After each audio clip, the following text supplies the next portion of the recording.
that the people who are calling the shots in the world, you can call them the Illuminati, the controllers, the cabal, whatever name you have for them, they believe that there is going to be what he called a geophysical event, a major geophysical event.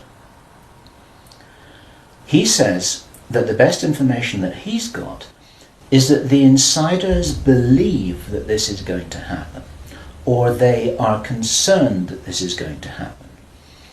And many of you watching this will know that this isn't a completely crazy idea. There have been trillions of dollars that have been spent on deep underground bases for some reason which we don't know why it is. You will know about the seed bank in Svalbard. This is in the public domain, where all the seeds of all the plants and all the crops in the world have been buried deep inside a granite vault in northern Norway. There are many precautions being taken as if something might happen that could really threaten some of these valuable resources, including the seed banks of the world. Israel's surprise attack on Iran, prophetic significance. So I'm sure by now you all have heard in the early morning hours of June 13, 2025, Israel began launching a large-scale attacks against targets in Iran. Now, this operation has been called Operation Rising Lion. Now, Israel was successful in targeting Iran's nuclear facilities, many of their military installations, and private residences of senior military top leadership officials. They got the big boys, so to speak. Now, President Trump and Prime Minister Netanyahu of Israel have both publicly stated that Iran must not be allowed to have a nuclear weapon, a nuclear warhead. Iran stated that they will never relinquish seeking to enrich uranium in their quest to annihilate Israel. So they have made their intentions very well known to the world. So what does all of this mean prophetically? Now, Israel will continue their attacks upon a very weakened Iran. They're in a weakened state right now. These attacks are not going to stop. So the question is, will Turkey and Russia step in? Will the United States be dragged into this war along with China and Russia? Is this the beginning of the Ezekiel 38 war, prophesied somewhere between 593 and 571 BC? Could this be the precursor of the Gog-Magog war that was set into motion on October 7th when Israel had the surprise attack from Hamas? So whether you are a pro-Islam or pro-Israel supporter, no one can question that we are all witnessing firsthand and in real time ancient Bible prophecies are coming to fruition. If there is going to be a geophysical event, as they believe, this is because it seems to be preserved Illuminati inside knowledge, whether it's true or not, that there are repeated cyclical geophysical events about every 11,500 years. Information about what really happened to Atlantis was very probably in the Great Library of Alexandria that burnt down a couple of thousand years ago. There are persistent rumors that much of that information has been retrieved and it's in the Vatican Library. This is information which is not in the public domain and which the insiders may have access to. Whether it's accurate or not, the important thing is to realize that they probably believe that this will happen and they're making their precautions. And this might be the justification for this insanity that we've just heard about in this plan. Consider this. He said, if there's going to be a major geophysical event, something like a pulse shift, maybe it's Planet X, maybe it's some kind of energetic phenomenon that the solar system is going to be moving into, that's going to somehow destabilize the Earth or the Earth's crust in some way. We don't know. But if there were to be a major emergency like that, something that would actually make a war look very inconsequential, the thing that will help the human race to survive it, or will help parts of the human race to survive it, is if there is already emergency preparedness in place before it happens. In other words, if you knew that there was an emergency coming, if you knew, for instance, that there's a hurricane coming in to hit your city, then you put all the emergency preparedness in place beforehand. You have the troops ready, you have the infrastructure ready, you have the military ready, you have everything that you need ready to handle this situation so you can respond and react and recover in the best possible way. Our source suggests that the reason for this whole Third World War scenario is that then the Western governments, with the Chinese out of the way, will be in a state of such totalitarian control of their own population that they will be best equipped to recover and rebuild the new world after a cataclysm. And he thinks that this is what's happening. So what does all of this mean? Look up, for your redemption is drawing near. That's what Scripture tells us. Yes, folks, the Middle East is a hotbed. It's on fire, and all hell is getting ready to break loose. Again, all of that was prophesied. The rapture could literally happen at any moment. We are seeing the formation of the world where people are starting to take sides. They're either pro-Islam or they're pro-Israel. We know from Scripture eventually the entire world will turn against tiny Israel, and the Antichrist will befriend them, promising them peace and security. He will sign a peace covenant with them.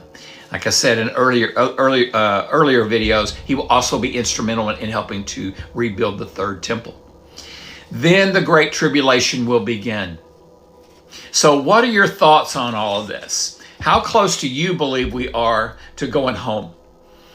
Do you believe what Scripture has prophesied, or are you a scoffer? I always inevitably get several scoffers on here. I feel like we're getting super close to the great snatching away, rapturo, the rapture.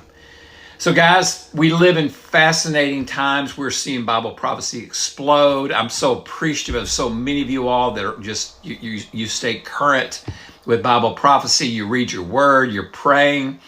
We need to be praying for Israel because we're going to have to all make a decision. God promised Abraham, I will bless those who bless you and I will curse those who curse you. And so God's going to sort all of this out in the Great Tribulation. That is the 70th week of Daniel, the time of Jacob's trouble, the day of God's wrath, and it's also called the Great Tribulation. So what a time to be alive. And of course, if you do not know Jesus Christ, I pray that you'll invite Jesus into your heart to be Lord and Savior. We're just flat getting close, guys.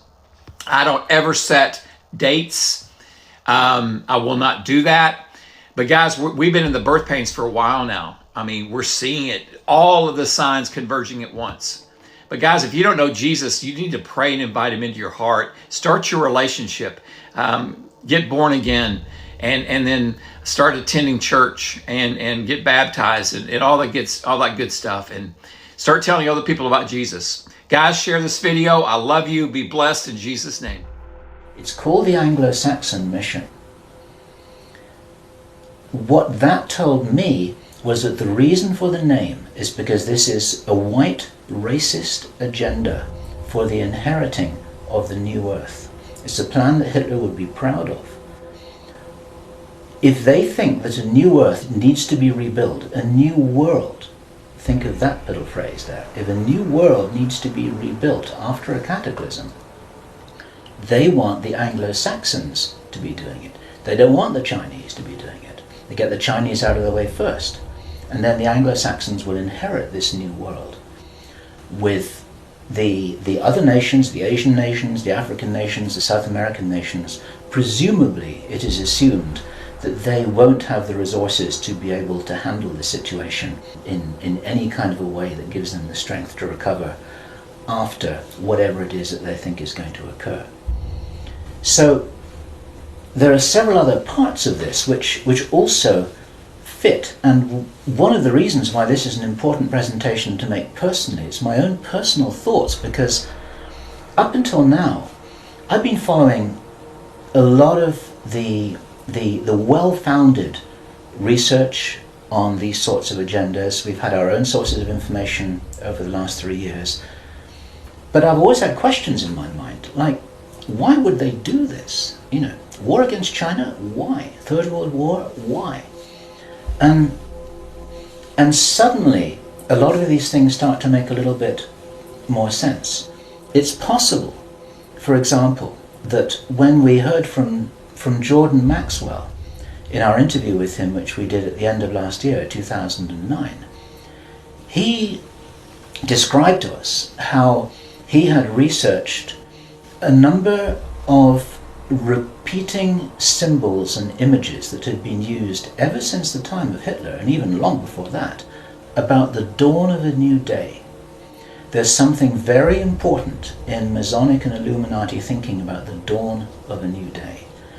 And here we have possibly the reason for their belief that if you think about the possibility of a cataclysm, if they think this is really going to happen, the 2012 movie that many of you will have seen, after all of the flood and all of the earthquakes and tsunamis, then you've got these big ships sailing across a calm sea with the sun streaming through the clouds, and you've got the dawn of a new day, and the implication in that movie is that now those people will be able to rebuild the new earth because those are the survivors. It's the modern day Noah's Ark.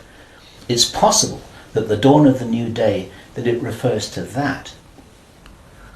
And it even occurred to me, and I'd be interested for other researchers to offer their views on this, that the very term the New World Order that we first started to hear about 20 years ago, actually longer ago than that, Jesus is coming back very, very soon. The Lord actually spoke to me. I was on a prayer walk and I was just asking the Lord to speak to me. And I felt an insane amount of sorrow and heartache wash over me. And I began to weep on this walk. I wept, and I'm telling you, like, my neighbors and everybody I walked past probably thought I was crazy because I just felt an insane amount of sorrow like I've never felt before, but it wasn't mine. I asked the Holy Spirit, I was like, what is this? And the Lord spoke so loudly, and he said, this is the heartache that I will feel when I have to look my precious creation in the face on the day of my return, when I have to say, depart from me, I never knew you. And I'm telling you, I have never felt such anguish and heartbreak in my life. And I went back home. Throughout the rest of that evening, I was still overwhelmed with this heartache. And I remember laying down in bed that night. I could not sleep. I was weeping. I wept and wept because I felt the heartache of the Father. I felt it. So at this point in time, it was about 2 or 3 a.m. and I just could not stop weeping. My husband, he rolls over and he's like,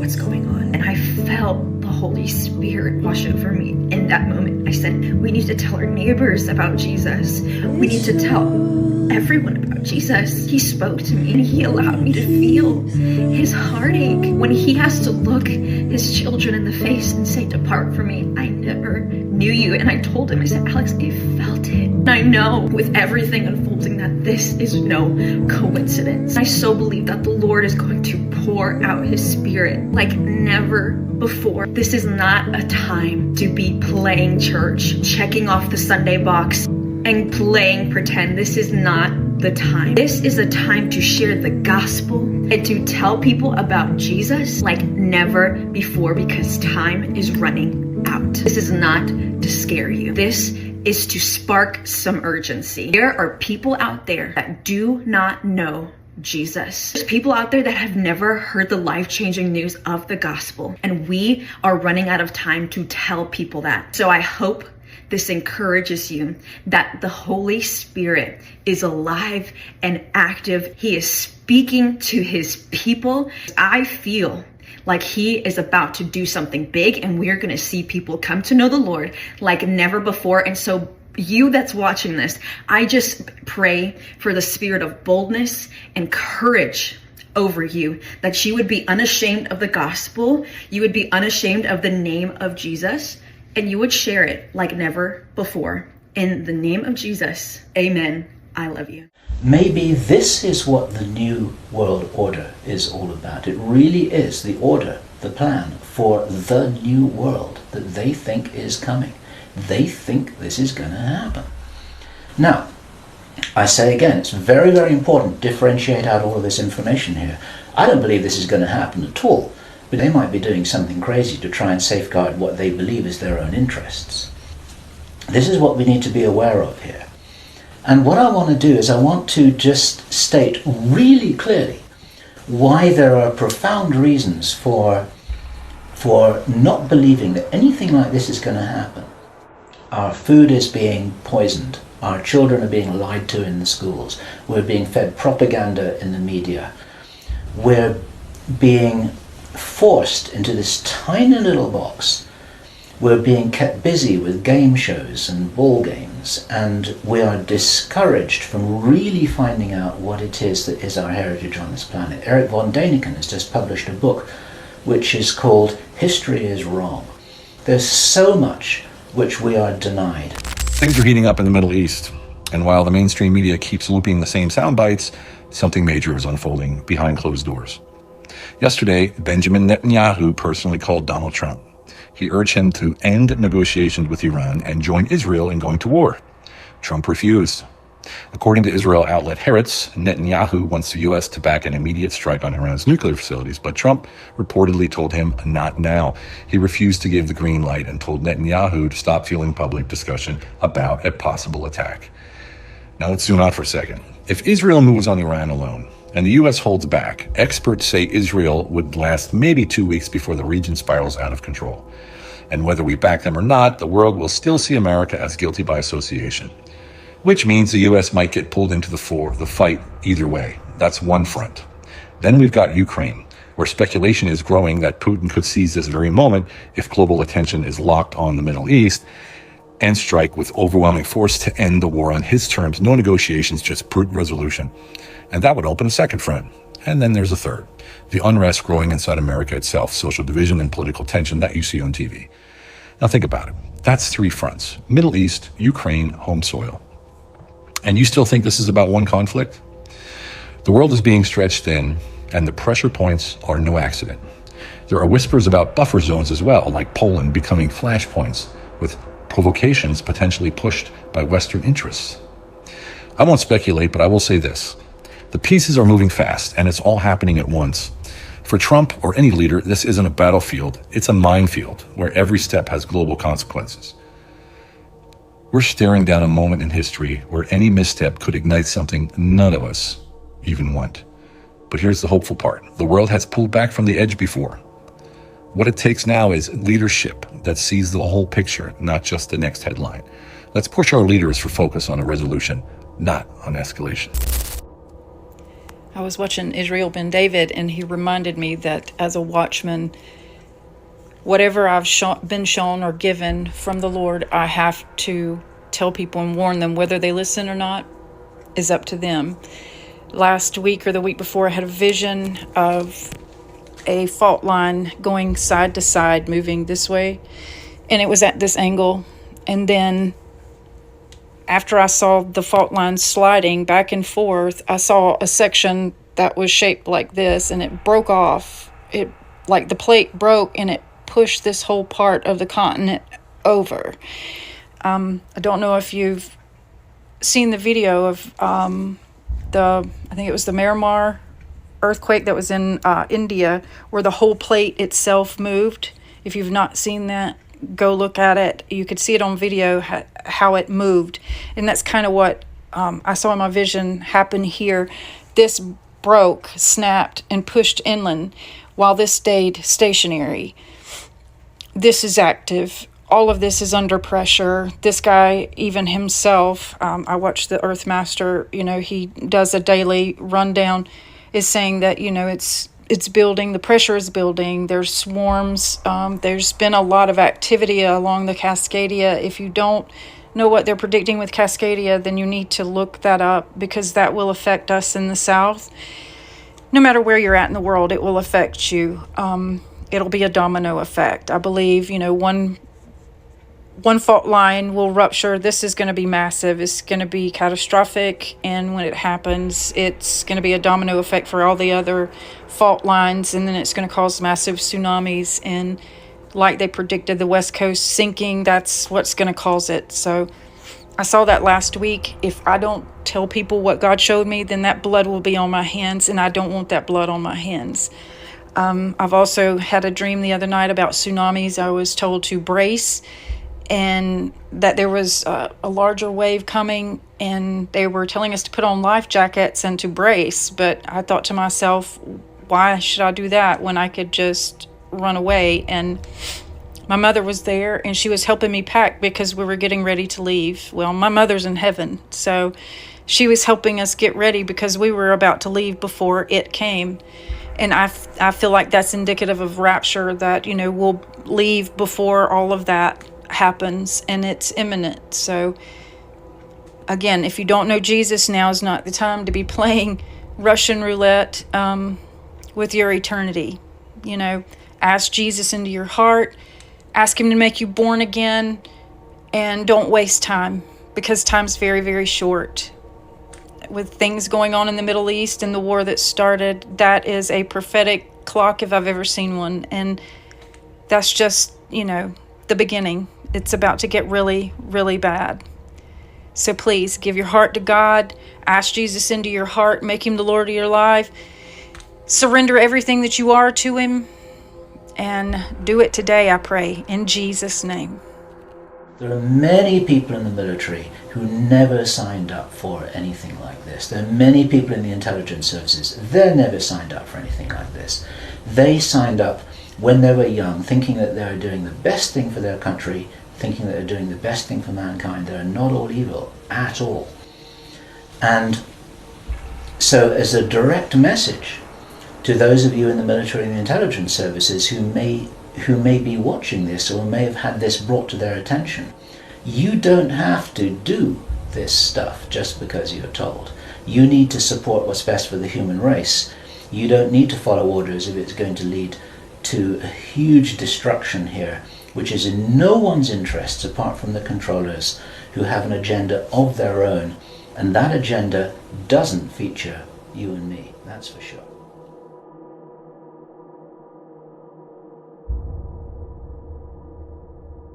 The Van Duyn bloodline. Once again, I have delved into my files of research to further investigate the satanic hierarchy. In the course of such investigations, one occasionally encounters dead ends. I hope that is not the case here. There does seem to be a significant Dutch connection to the Illuminati, and the Van Duyn family might be a key to understanding this connection. However, my research into the Van Duyn family has not yielded any solid evidence that firmly places them among the top 13 families. Nonetheless, because bloodlines hold great importance within the hierarchy, and as genealogical research is critical to comprehending these families, I have made the effort to outline a genealogy of the Van Duyns, which may hold relevance. In 1626, Peter Minuit exchanged trinkets with the Canarsie Indians to acquire Manhattan Island. History books often cite the value of these trinkets as $24. While this was considered a favorable deal for the Dutch, it is worth noting that the Canarsie Indians did not actually own Manhattan Island. It belonged to other indigenous groups. Thus, who truly benefited from the transaction is debatable. This event marked the beginning of the Dutch colony of New Netherlands, with its capital, New Amsterdam, situated near Fort Amsterdam. These would later all be renamed New York. The Van Duyn family, also spelled Van Dien, Van Duyn, and other variations, was among the Dutch families that migrated to New Netherlands, a colony linked to the Dutch West India Company.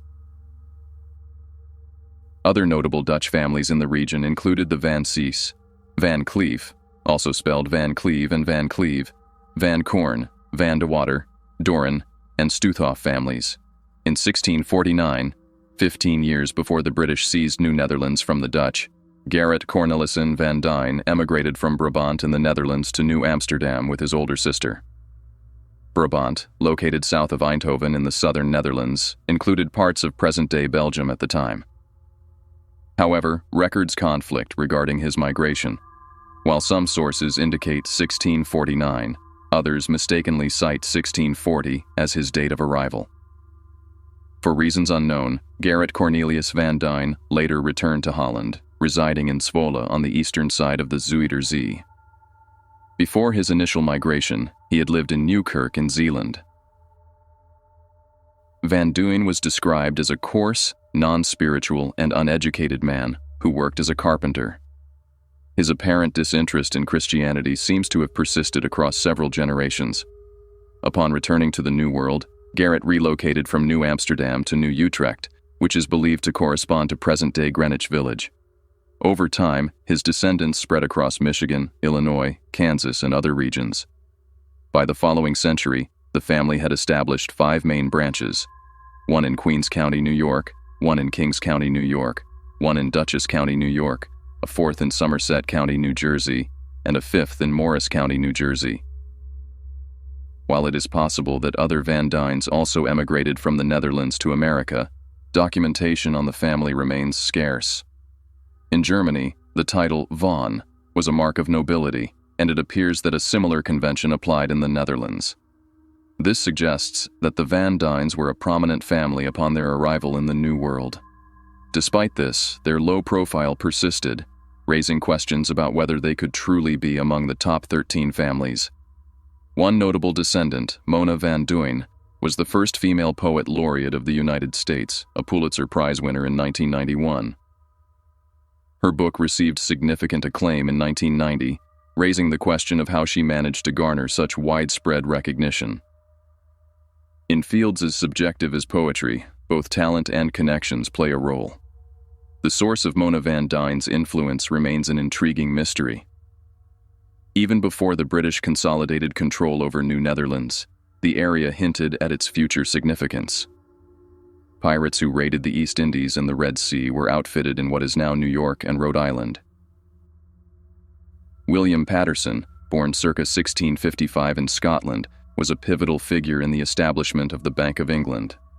It is believed he traded in New York between 1668 and 1669, and may have previously collaborated with the pirate Morgan, who operated in the New Netherlands area.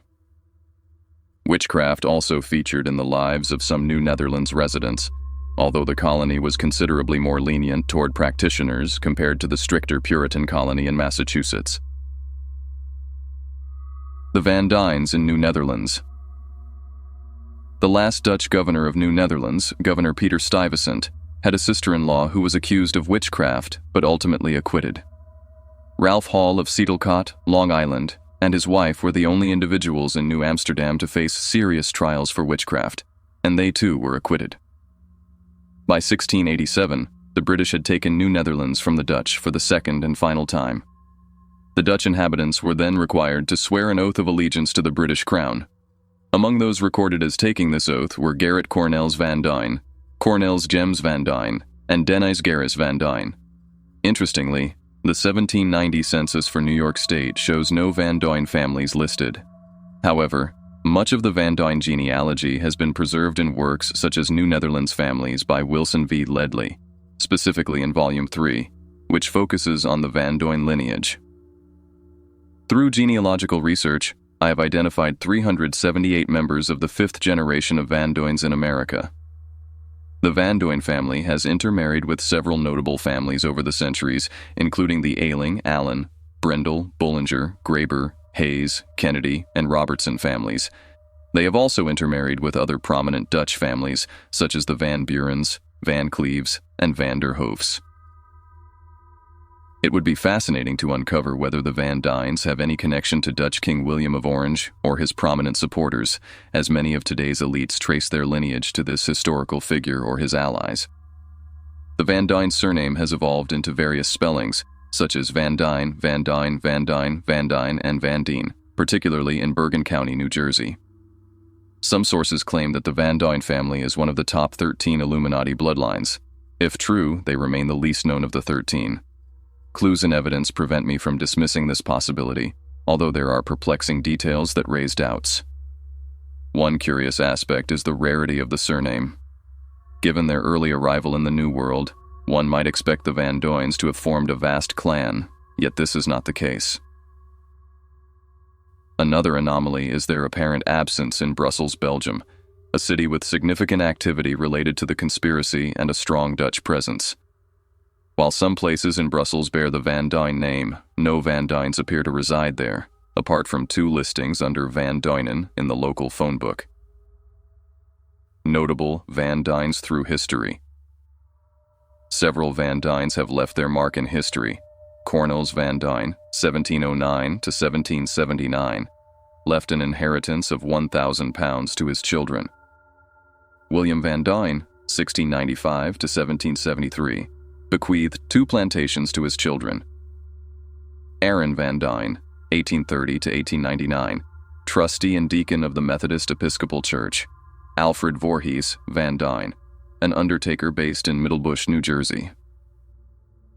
Harrison Van Duyn, 1845 to 1914. A member of the New Jersey legislature in 1879, he became Speaker of the House in 1881. He was a Scottish and York Rite Freemason, a member of the Holland Society, and involved in numerous business organizations and societies. Horace N. Van Duyn, a stockholder in the Boston National Bank. Louis Van Duyn, a surveyor, founder, and president of the Boonton Water Company. He owned significant real estate. Simeon Van Duyn, an inventor and member of the Methodist Church in Boonton. The Van Duyn name has also become recognizable in the western United States, particularly through Van Duyn chocolate candies. In New York, the name is associated with one of the state's oldest care centers, the Van Duyn Home and Hospital, founded in 1827 in Syracuse, New York. This facility boasts over 500 staff members, 136 nurses, and 526 licensed beds, maintaining a 99% occupancy rate. The Van Duyn influence. 3 members of the Van Duyn family stand out in modern times. One Van Duyn reportedly served as a liaison officer between MI6, the CIA, Mossad, and the Vietnamese government during the 1960s. Another founded a branch of Planned Parenthood, an organization integral to New Age movements advocating for sterilization, birth control, and abortion over the past 50 years. Mona Jane Van Duyn, a Guggenheim Fellow, has authored numerous poetry books and achieved significant literary acclaim. Edward Seguin Van Duyn and Planned Parenthood. Edward S. Van Duyn, 1872 to 1955, was a prominent surgeon born in Syracuse, New York. He attended Princeton University before earning his MD from Syracuse University in 1897. From 1909 to 1950, he served as a surgeon. During the harrowing years of World War I, Van Duyn served in the U.S. Army Medical Corps in France, initially as a major and later as a lieutenant colonel. Throughout his life, Edward Van Duyn was affiliated with the Unitarian Church, an institution historically associated with Wicca, and he also engaged with liberal Presbyterian congregations. In 1933, he founded the Planned Parenthood Center of Syracuse, New York. Planned Parenthood Federation of America, an organization influenced by Illuminati ideology, was established with several key objectives. Its stated purpose includes to provide leadership in making effective means of voluntary fertility regulation, including contraception, abortion, sterilization, and infertility services, available and fully accessible to all as a central element of reproductive health, stimulating and sponsoring relevant biomedical, socioeconomic, and demographic research, developing appropriate information, education, and training programs to increase knowledge about human reproduction and sexuality. The Planned Parenthood Federation of America operates approximately 900 centers in the United States, supported by about 190 affiliated organizations. It maintains a 5,000-volume library dedicated to topics such as abortion, sterilization, and population control. Key leaders of the organization, including Alan F. Guttmacher and Faye Waddleton, have espoused humanist philosophies. Guttmacher signed the Humanist Manifesto, while Waddleton was honored as Humanist of the Year in 1986. Both expressed disdain for Christian beliefs. Margaret Sanger, an advocate of neo-Malthusian population control, founded the American Birth Control League, ABCL, in 1921 with financial backing from her husband and wealthy supporters. In 1923, the ABCL opened the Birth Control Research Bureau, BCRB. Later in 1939, the ABCL merged with a similar group to form the Birth Control Federation of America, which rebranded as Planned Parenthood Federation of America in 1942. Over the decades, societal attitudes toward birth control and reproductive health have evolved dramatically. In 1957, birth control devices were outlawed in all New York metropolitan hospitals. By 1969, federal programs were subsidizing abortions and birth control. The 1980s saw public schools introducing condom distribution programs and comprehensive sex education for teenagers. The Schlesinger Library has diligently preserved historical records of the family planning movement. David Kennedy's book, Birth Control in America, The Career of Margaret Sanger, 1970, offers an in-depth look at the movement's development. Many advancements in abortion, birth control research, and population control mechanisms stem from organizations like Planned Parenthood. This raises an unsettling question. What kind of individuals seek to sterilize populations, abort babies, and reduce global population figures? Furthermore, who funds the immense financial resources needed to promote these agendas? In researching the funding for Planned Parenthood in a single year, 1984, I was astounded by the sheer magnitude of donations. Illuminati support for population control. If you are wondering why some of the other prominent Illuminati families are absent from the above list, it is because they were supporting other organizations similar to the Planned Parenthood Federation. These organizations also promote sterilization, abortion, and sexual promiscuity. For example, the Rockefeller family manages hundreds of foundations. In 1984, just 2 of these Rockefeller-named foundations provided funding to groups with similar agendas as Planned Parenthood.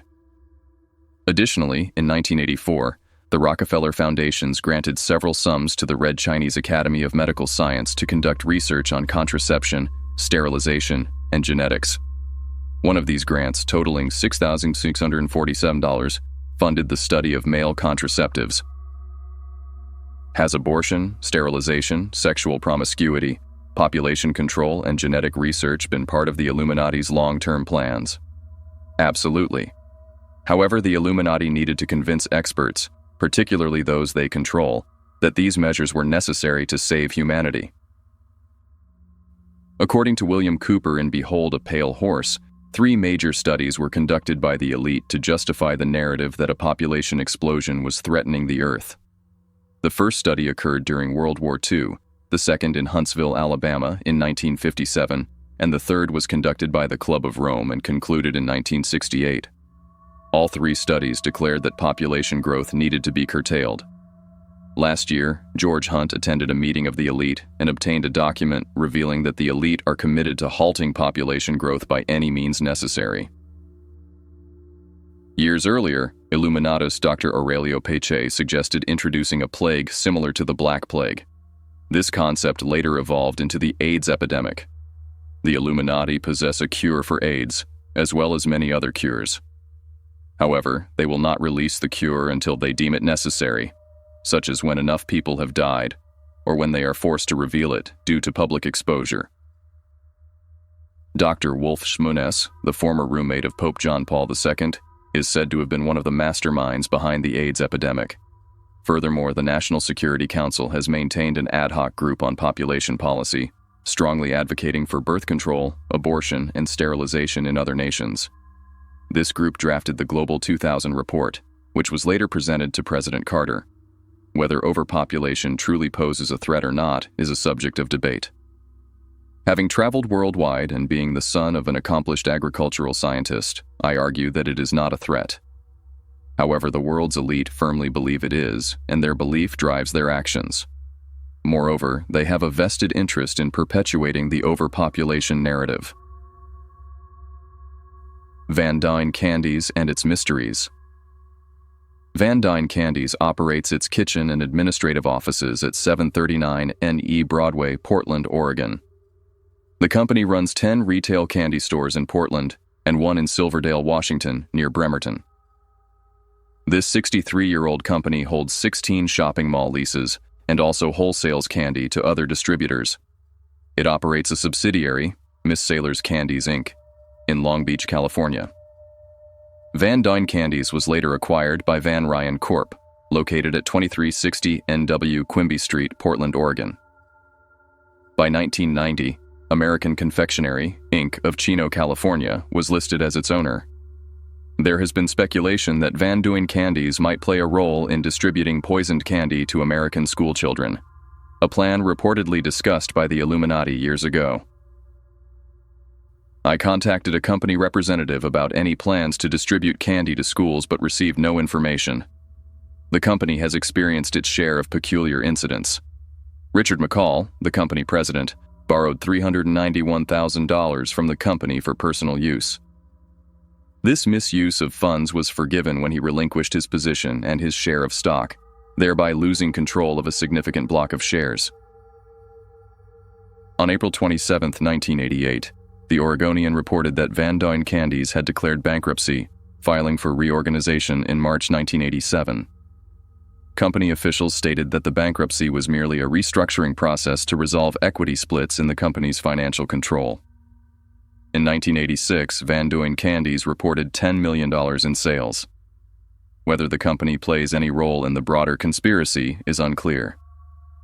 I am not suggesting that readers boycott their candies. Such a reaction would be rash and unwarranted.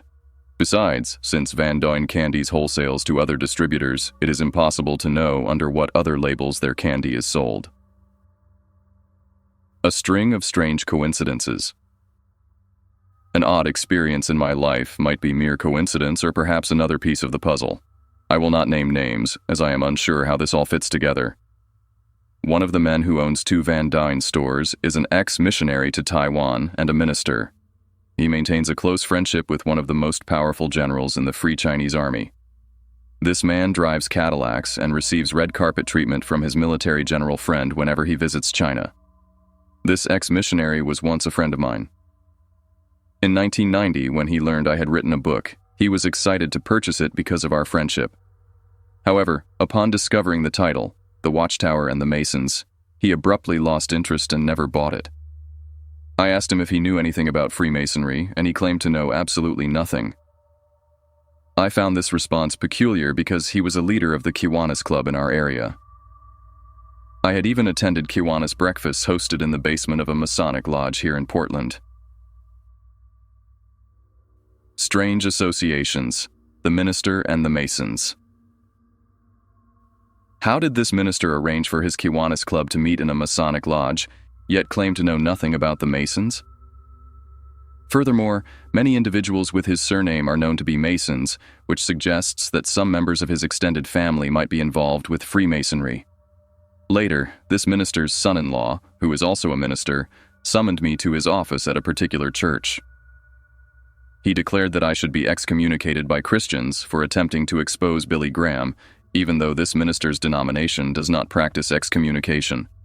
With an intimidating demeanor, he warned me, saying, "You will die for your sins." I am unsure if the owner of the Van Duyn candy stores is connected to the larger picture, or if all of this is merely a series of strange coincidences. Additionally, I cannot confirm whether the Van Duyn Candy Company is directly related to the Van Duyn family, although one informant has claimed there is a connection. Van Duyn and the web of global intelligence agencies. MI6 played a pivotal role in creating the CIA and Mossad and remains the guiding force behind these organizations. British intelligence operates under the umbrella of British Security Coordination, BSC, which was once the largest and most powerful intelligence network in the world. Since its inception, the Illuminati have maintained complete control over this network. Since 1940, when BSC was established in New York, the Americans have operated under British direction. The intelligence communities of the United Kingdom, United States, Canada, Australia, and New Zealand have gone beyond covert influence by intelligence agencies. They have formalized their collaboration through agreements that effectively consolidate these entities into a single intelligence apparatus. Among these agreements are the Technical Cooperation Program, TTCP, and the ABCA Agreement, which facilitate the exchange of intelligence and defense research and development. The Brusa Agreement of May 17, 1943, established personnel exchanges and high-level cooperation among intelligence agencies across these nations. In 1947, a secret treaty further linked the major Commonwealth and American intelligence groups with multiple classified levels of secrecy such as ultra, highly secret, pearl, moderately secret, and thumb, secret.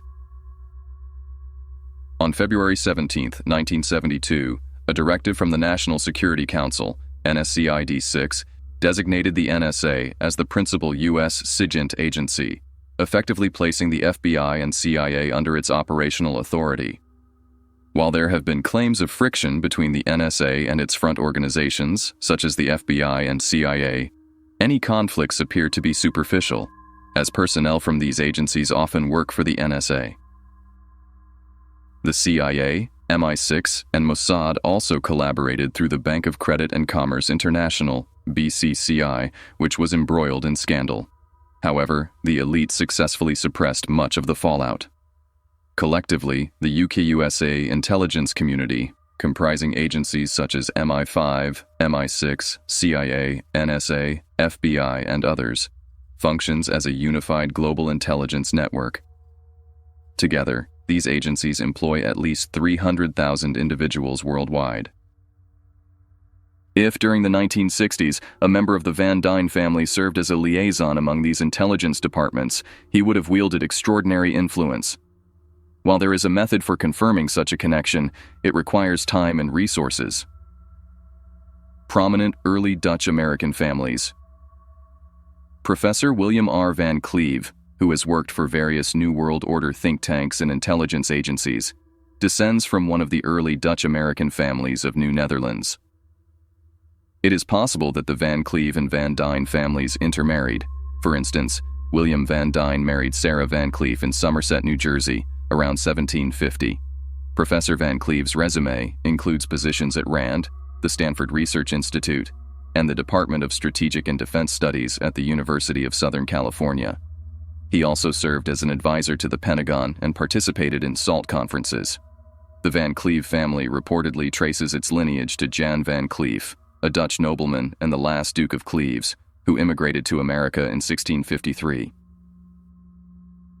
By the early 20th century, 2 members of the Van Cleve family were affiliated with the Scottish Rite Masons in Chicago.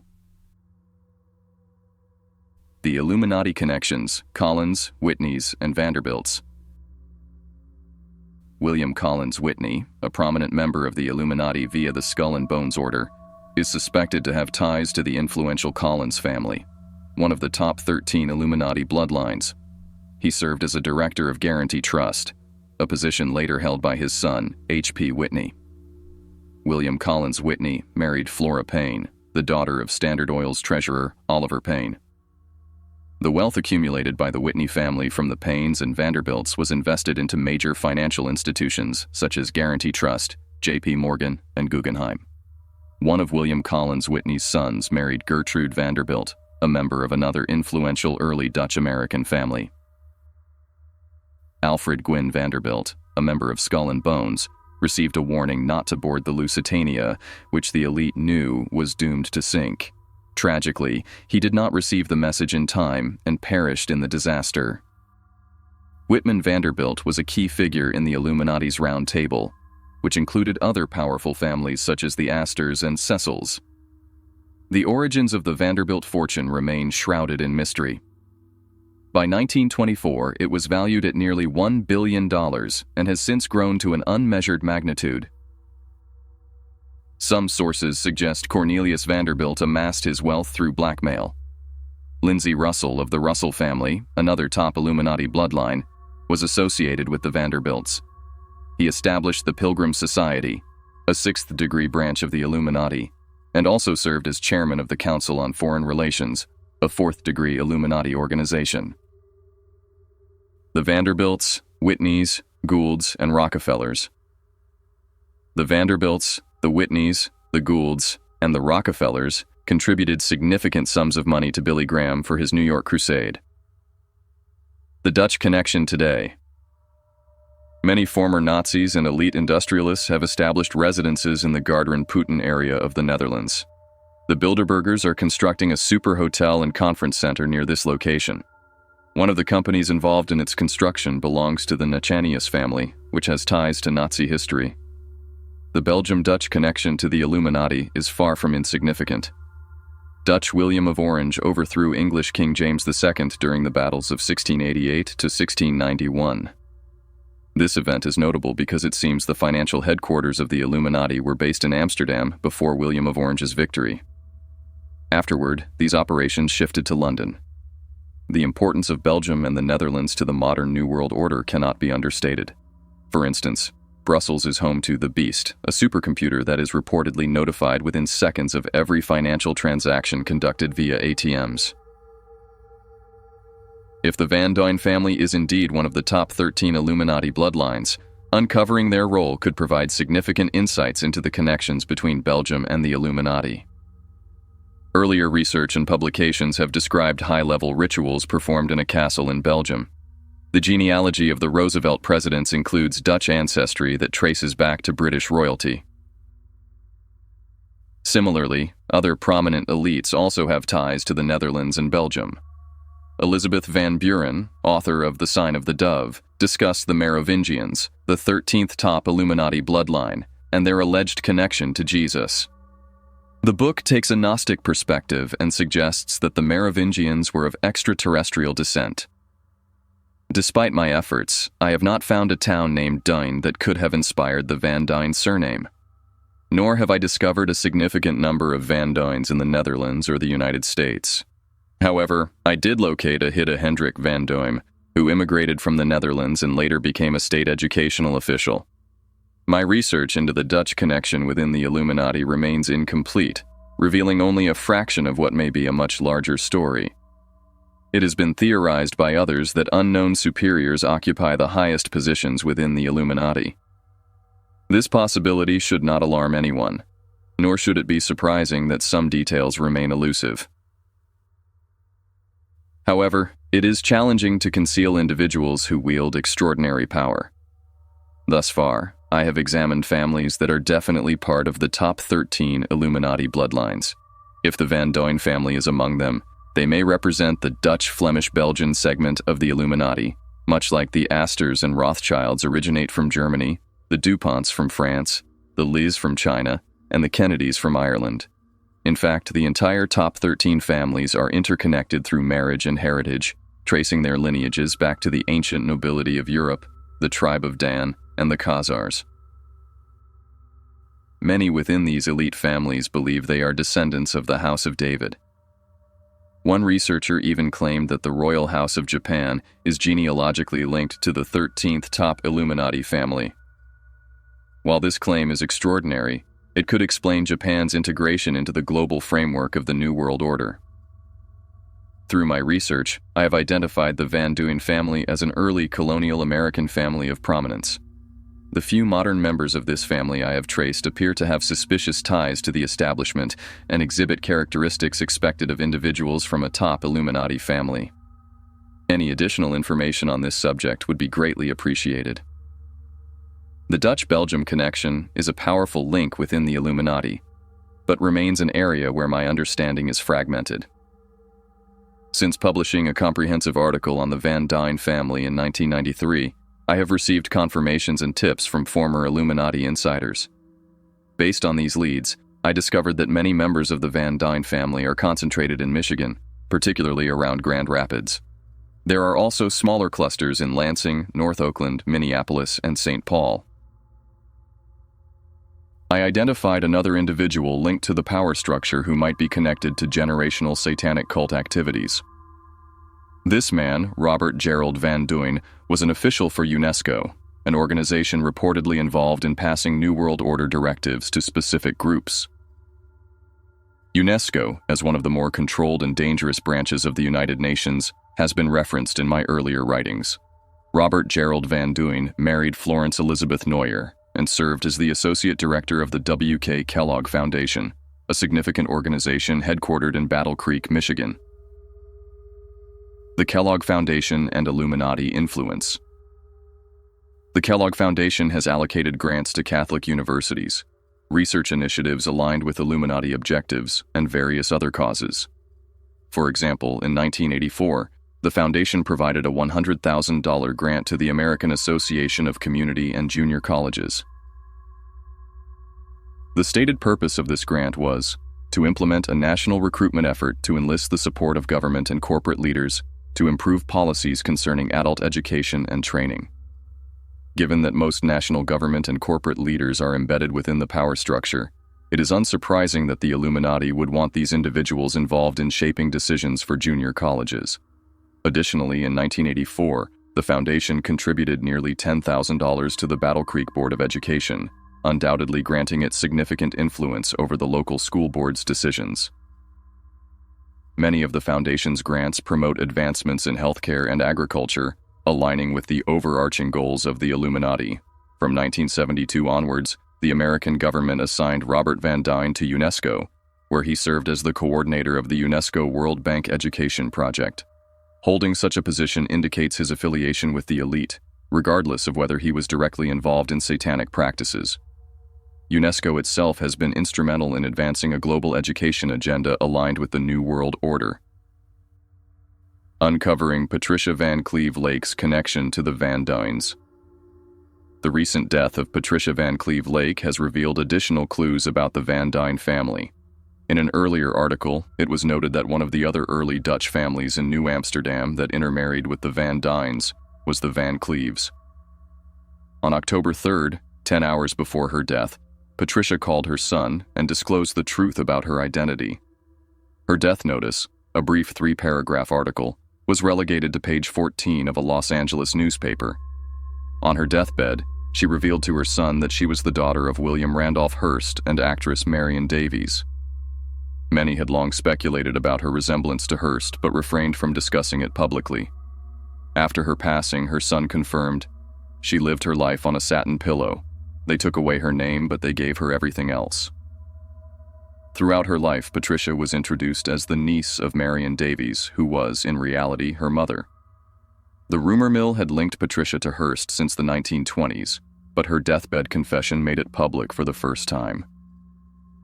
This revelation ties the Van Cleve family to Hearst. These connections become even more intriguing when placed alongside several established facts. First, Hearst, who financed Billy Graham's first 3 years of crusades, was a known Illuminati member. Second, it is common for the Illuminati to adopt out their children to conceal their lineage and heritage. Third, the Van Cleve family is linked to the Van Duyns, potentially connecting Hearst to the Van Duyn bloodline. In my earlier article from July 1993, I expressed confusion about the lack of evidence regarding the Van Duyn family's influence, despite an informant identifying them as one of the top 13 Illuminati bloodlines. Since then, a knowledgeable former Illuminati insider has confirmed that the Van Duyns are indeed one of the top 13 families.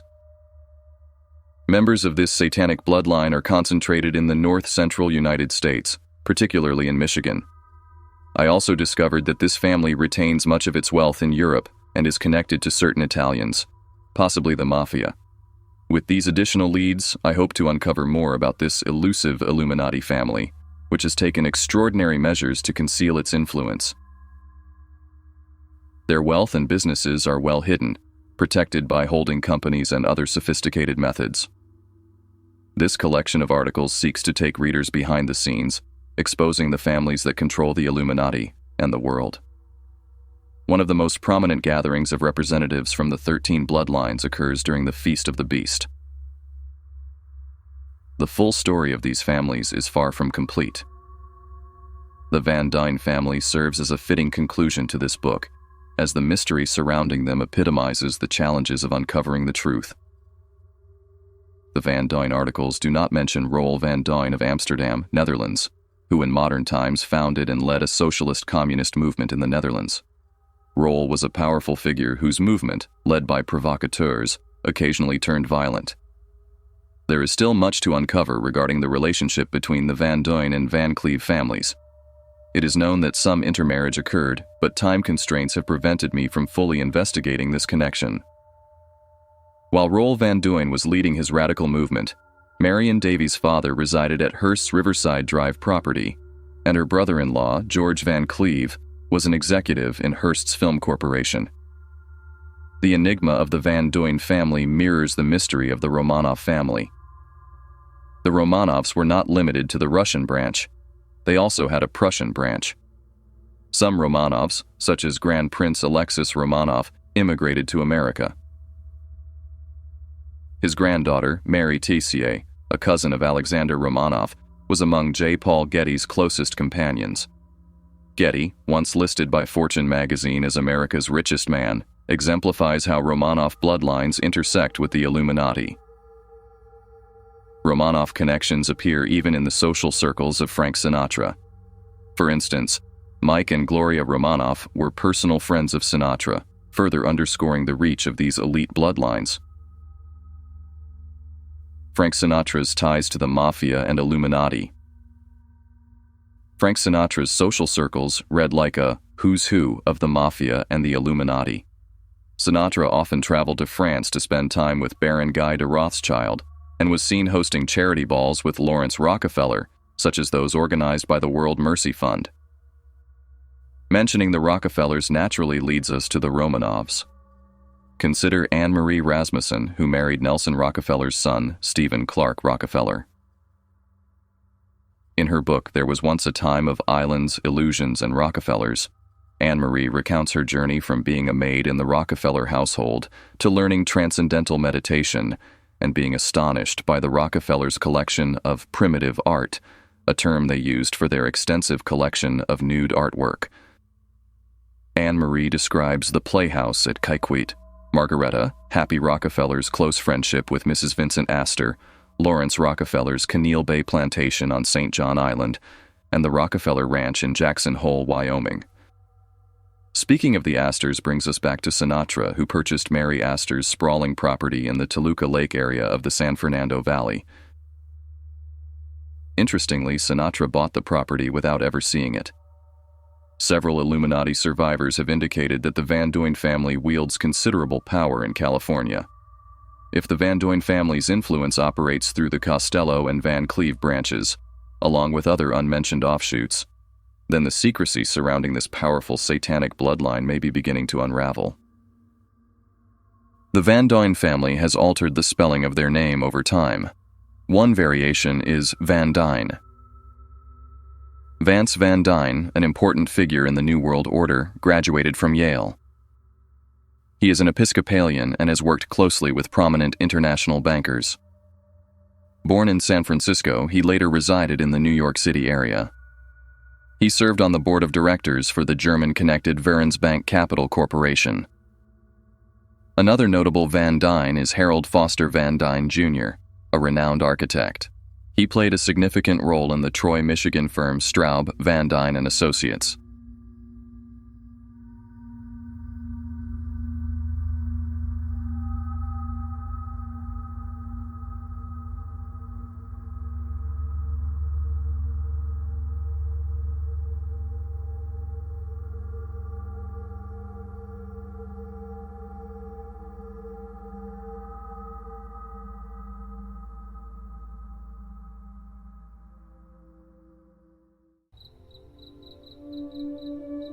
Hey everyone, thank you so much for watching. Stay safe and I'll see you in our next video.